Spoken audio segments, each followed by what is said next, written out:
అందరికీ నమస్కారం. నేను మీ అడ్వకేట్ రాంబాబు.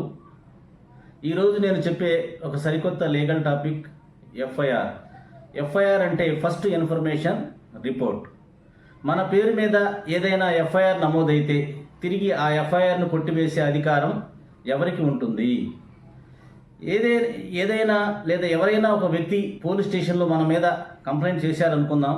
ఆ కంప్లైంట్ని ఆధారం చేసుకొని పోలీసు వారు మన మీద సిఆర్పిసి సెక్షన్ 154 ప్రకారంగా మన మీద ఎఫ్ఐఆర్ అనేది రికార్డ్ చేస్తారు.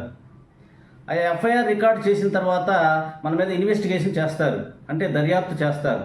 ఇలా దర్యాప్తు ప్రారంభించిన తర్వాత ఆ దర్యాప్తులో ఆ నేరంలో మనం పాల్గొనలేదనే విషయం కనుక తెలిస్తే పోలీస్ అధికారులు సిఆర్పిసి 169 ప్రకారంగా ఆ ఎఫ్ఐఆర్ని క్లోజ్ చేయమని చెప్పి కోర్టు వారికి రిపోర్ట్ చేసే అధికారం ఉంటుందన్నమాట.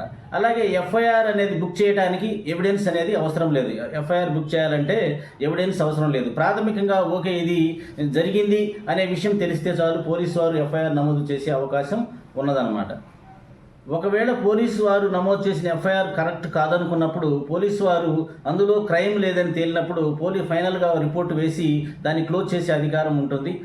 లేదా హైకోర్టుకి అప్రోచ్ అయ్యి దీన్ని క్వాష్ చేసుకునే అధికారం కూడా ఉంటుంది. అంటే ఈ రెండిట్లో ఏదైనా చేసుకోవచ్చు అనమాట. మీ మీద ఎఫ్ఐఆర్ కనుక నమోదైతే ఆ తర్వాత ప్రక్రియ ఎలా ఉంటుంది అనే విషయాలను మనం ఒకసారి పరిశీలించినట్టయితే, ఎవరైనా ఒక వ్యక్తి పోలీస్ స్టేషన్కి వచ్చి మన మీద కంప్లైంట్ చేశాడు అనుకుందాం. ఆ కంప్లైంట్ ఆధారం చేసుకొని సిఆర్పిసి సెక్షన్ 154 ప్రకారంగా మన మీద ఎఫ్ఐఆర్ అనేది పోలీసు వారు నమోదు చేస్తారు. ఈ నమోదు చేసిన తరువాత నేర తీవ్రతను బట్టి, అంటే తక్కువ నేరాలకైతే కనుక పోలీసు వారు మనకి 41A నోటీస్ ఇస్తారు. ఆ 41A నోటీస్ ప్రకారంగా మనం పోలీస్ స్టేషన్కి హాజరవ్వాల్సి ఉంటుంది. అదే తీవ్రమైన నేరాలు అయితే మాత్రం, అంటే ఎగ్జాంపుల్ తీవ్రమైన నేరాలు అంటే ఎగ్జాంపుల్ ఏంటంటే మర్డర్ కానీ, లేకపోతే రేపు కానీ, లేకపోతే అటెంప్ట్ మర్డర్ కానీ, అలాంటి కేసుల్లో అయితే మాత్రం ఎలాంటి నోటీస్ ఇవ్వకుండానే మనల్ని అరెస్ట్ చేసే అవకాశం ఉందన్నమాట.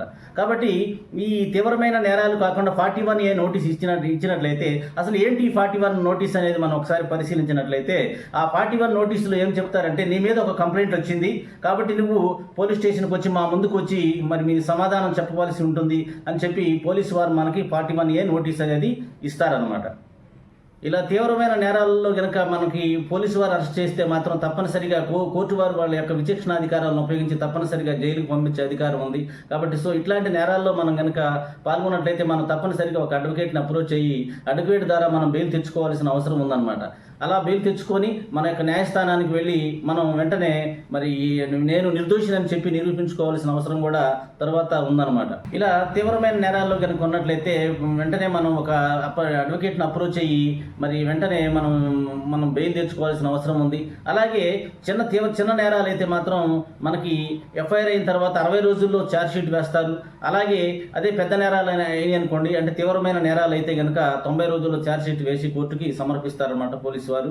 ఆ తర్వాత చూసుకున్నట్లయితే మరి ఇలా ఛార్జ్షీట్ వేసిన తర్వాత కోర్టు మనకి సమన్స్ పంపిస్తుంది అనమాట. ఆ సమన్స్లో మరి నీ మీద సో నేరం మోపబడింది కాబట్టి నువ్వు కోర్టుకి హాజరవ్వాలని చెప్పి సమన్స్ పంపిస్తారు. అలా సమన్స్ పంపించిన తర్వాత మనం కనుక కోర్టు కనుక హాజరు కాకపోతే మన మీద కోర్టు వారు అరెస్ట్ వారెంట్ అనేది జారీ చేయడం జరుగుతుందన్నమాట. ఆ రకంగా మనం క్రిమినల్ కేసు విచారణలో పాల్గొని అడ్వకేట్ ద్వారా మనం ఈ నేరం చేయలేదని రుజువు చేసుకోగలిగితే మనం బయటికి వస్తాము, ఎలాంటి ఇబ్బంది లేదు.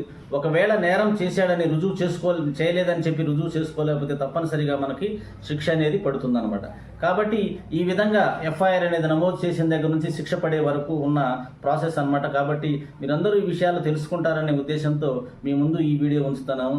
సామాన్య ప్రజలందరూ కూడా ఎఫ్ఐఆర్ అంటే ఏంటో తెలుసుకుంటారనే ఉద్దేశంతో ఈ వీడియో చేస్తున్నాను. కాబట్టి అందరూ కూడా మంచి మనసుతో అర్థం చేసుకోవాలని ఈ సందర్భంగా నేను తెలియజేస్తున్నాను. ధన్యవాదములు.